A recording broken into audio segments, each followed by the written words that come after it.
everyone, this is my food truck. I'm here to just show you the inside of it and what we did. So I actually ended up building this food truck myself, well, along with a few other friends and a few of the contractors that I had, like the electrician and the plumber and things like that. So what I did and a few of my friends is we installed, first of all, this was a brand new trailer. It was a car hauler, and so it was just pretty much plywood on the floors and one little baby light in the middle, and I think just two vents, one over there and then one up front, and that was it. So what I did is we ended up getting the FRP board instead of the aluminum, just because with the aluminum, any dent or anything like that, you're gonna start seeing the shadowing from it. You're gonna start, it's gonna show more. I feel, even though it does look nicer, I do believe that it's just gonna be a better fit perhaps, and you can get away with a lot more imperfections with the FRP board, just because it has all those nooks and crannies and the shadows already in itself. So that's just my personal opinion, but I could be wrong. So we did the FRP board on the ceiling. We did the FRP board on the walls. The flooring we installed. You can get the flooring anywhere. I believe mine was. I have a 24-foot trailer, so mine was, I think, 8.5 wide by 27 feet long. So we got that. Now the electrical, I ended up deciding to do the conduit showing it instead of it being inside the wall, just because of the fact that if I ever need to replace anything or need to switch an outlet here and there, it's better to do them just how they are now, because the electrician had a much easier time than to remove the aluminum wall or remove the FRP board just to get to that certain section.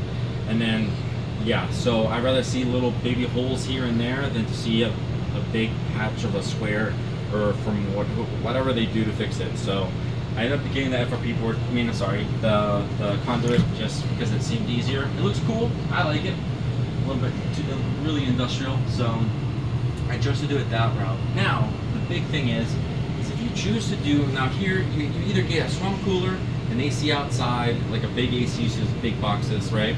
Or you get a mini split or an RV AC.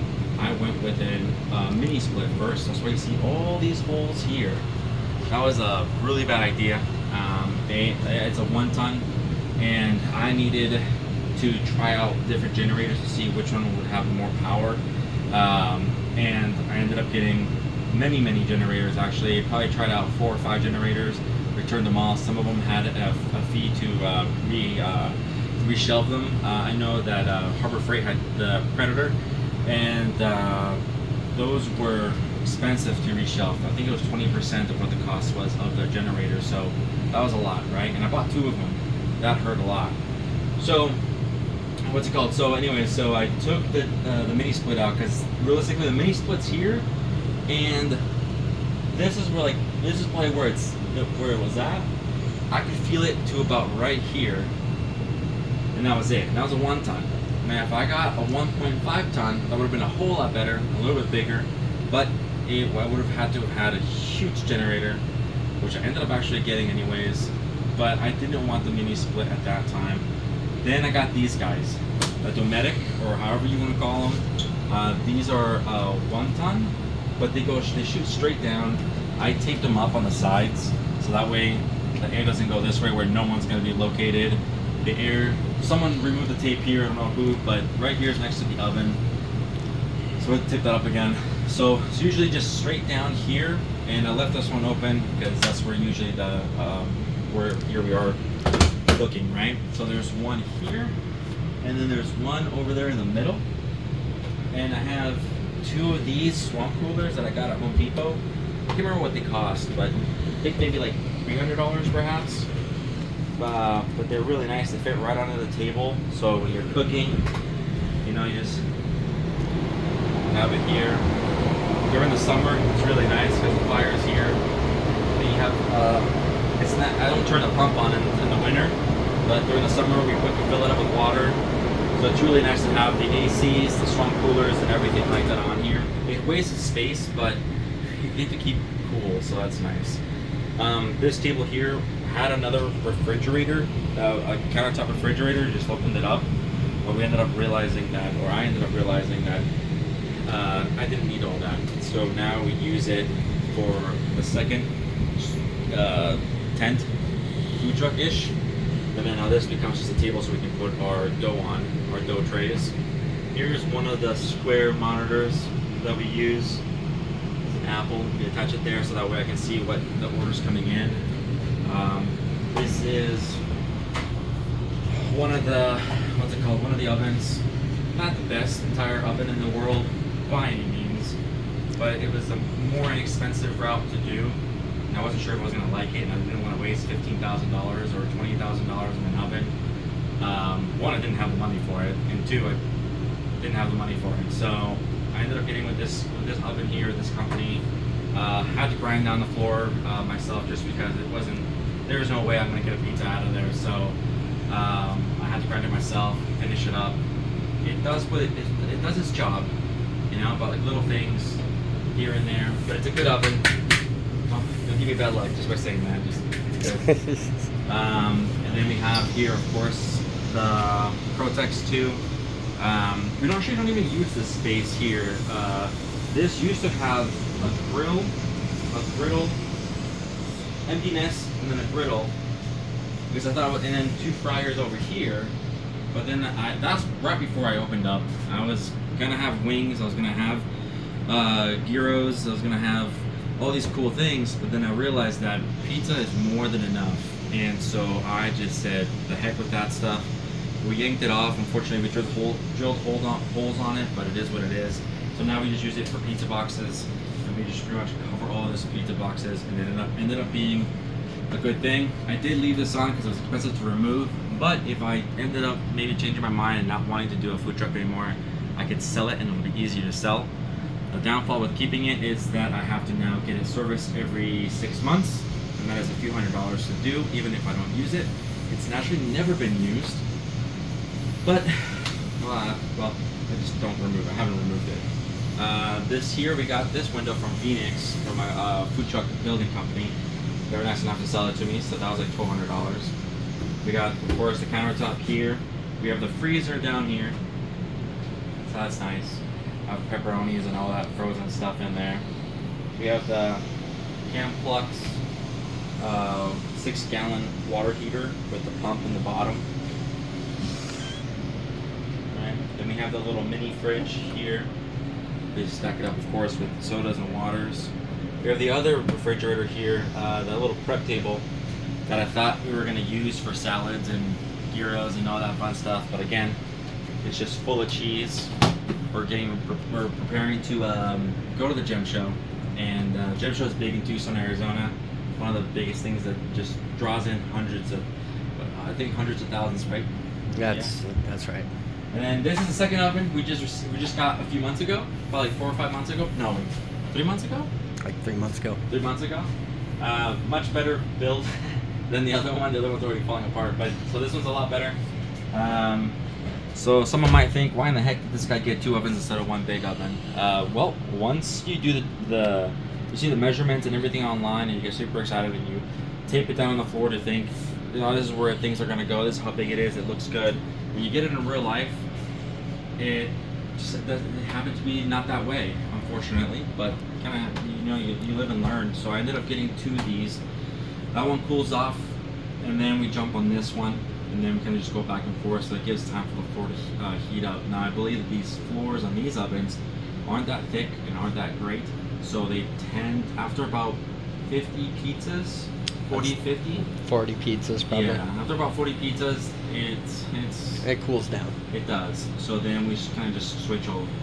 And then there's a swamp cooler here too, but we just took it off due to the show, so we can put more what's it called? We can put more trays down here for the pizzas, because we're thinking we're gonna do about 300 pizzas in that one day. So that's a lot for us. That's the most we've ever done, probably. Yeah, that's the most. Yeah. So here used to be a 3-sink compartment. We took that off for space because of the oven here. But we ended up deciding just to leave the gray water tank here, and we left off, of course, the hand sink here because we needed that. And so then the fresh water tank is below us. It's drilled in, so you're good to go there. We got a few cameras. if you choose to have internet, which I'm pretty sure everybody does with a food truck, well, get this guy from Amazon. I don't know if everybody else has it, but Verizon. It's the CSG M106. We got this instead of the MiFi, the best one they had, and it is night and day difference from that. So that, I think that's a great purchase. So please, really, you are not going to regret it, right? Yeah. This here, some people will cover this up and just close it up. I did not. I cannot move. I can maybe take all these things off from the front, perhaps, because I measured it out. You should demonstrate how it opens. What's that? You should demonstrate how it opens. Oh, I don't want to do that. As much as I'd like to, I don't know if I have the key. So, what's it called? But this does open up, so in case we need to move anything out of the way, we just gotta move this guy first, and then everything else can easily come out. And so that's that for that. The generators. Oh, that's right. We can go show the generator. Yep. So this is our generator. It is a Duramax XP 16000. It had come out a few months ago, and I purchased it. I might have been like one of the first to do it. It's really fast, and so I purchased this guy. It works really well. Super awesome. It has not ever. It stops here and every maybe once or twice, but just because maybe we overpower it or something like that. Yeah. But this is if you're gonna. I see a lot of food trucks like ours, and I don't know what it is with our food truck that a few other generators that I tried before in the past just couldn't handle. I see a lot of food trucks with like the Honda 7000 or something like that, and they pretty much maybe have the same stuff we do, and for whatever reason, our food truck just can't handle it. I don't even think the 7000 could handle it, because not even the Predators could handle it, and I think they were 9500, I think it was. So maybe it was an electrician who just didn't do it correctly. But so we ended up I ended up buying this $5,000, and it's a champ. It's amazing. Because our ovens are propane, I ended up getting 2 of these guys here. They take a little bit of a beating. We did some custom work to this. Mistake of myself and a few other people. Tight turn radius. We did a custom bumper in the back just to help out with that. And we did the lights out here. A lot of people like the lights. A lot of the food truckers, because most of the food truckers have the light that just like shoots out instead of down. So that's pretty cool that we have that. Get it at Home Depot. The cameras, they're from Halo View, I think. And we don't use actually the side cameras anymore. I'm sure they work fine. We really just use the backup camera, and then the backup camera is attached to this side. Oh, it's closed. Little TV in there, so that's cool.